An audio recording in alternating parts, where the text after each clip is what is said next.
কবি নৱকান্ত বৰুৱাৰ এটি গীত নতুন ৰূপত মুকলি। এখুত ককাইদেউ খ্যাত নৱকান্ত বৰুৱাৰ আজি পবিত্ৰ স্মৃতি দিৱসৰ দিনটোতে নগাঁও চহৰৰ অগ্ৰণী শিক্ষা অনুষ্ঠান নৱৰূপ জাতীয় বিদ্যাপীঠত আয়োজিত এক গাম্ভীৰ্যপূৰ্ণ অনুষ্ঠানত প্ৰতিভাৱান কণ্ঠশিল্পী নীলোৎপল গায়নৰ কণ্ঠত নৱকান্ত বৰুৱাৰ শুনি শুকান পাতত শীৰ্ষক গীতটি ৰাইজৰ মাজলৈ মুকলি কৰা হয়। কবি গীতিকাৰ নৱকান্ত বৰুৱাৰ স্মৃতি দিৱসৰ লগত সংগতি ৰাখি উন্মোচন কৰা হয় এই গীতটি।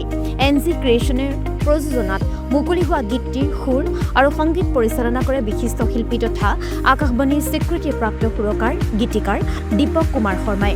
নৰপথ সজাই তোলা গীতটি অসমবাসীক আঁকোৱালি ল'বলৈ আহ্বান জনাইছে কণ্ঠশিল্পী নীলোৎপল গায়নে। অনুষ্ঠানত বহুসংখ্যক গণ্যমান্য ব্যক্তি উপস্থিত থাকে।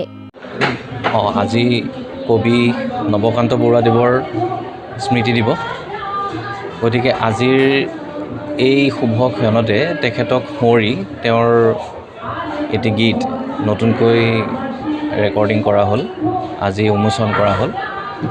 গীতটোৰ সুৰ কৰিছে আৰু সংগীত কৰিছে শ্ৰদ্ধাৰ দীপক কুমাৰ শৰ্মা ছাৰে, নগাঁৱৰ বিশিষ্ট বাঁহীবাদক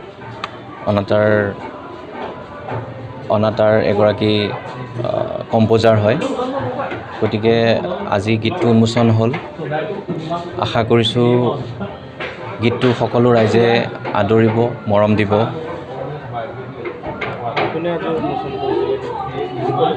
উন্মোচন কৰিবলৈ আমি নগাঁৱৰ বিশিষ্ট কেইবাজনো ব্যক্তিক আমি আমন্ত্ৰণ কৰিছিলোঁ। বিশিষ্ট প্ৰবক্তা জীৱনৰ ছাৰ, গুণ শইকীয়া ছাৰ, সচিব মুনীন্দ্ৰ শইকীয়া নৱৰূপ জাতীয় বিদ্যাপীঠৰ, বিশিষ্ট সংগীত শিল্পী ৰঞ্জন বেজবৰুৱা, লগতে বিশিষ্ট লোকগীতৰ সাধক গৌৰী মহন্ত বাইদেউ,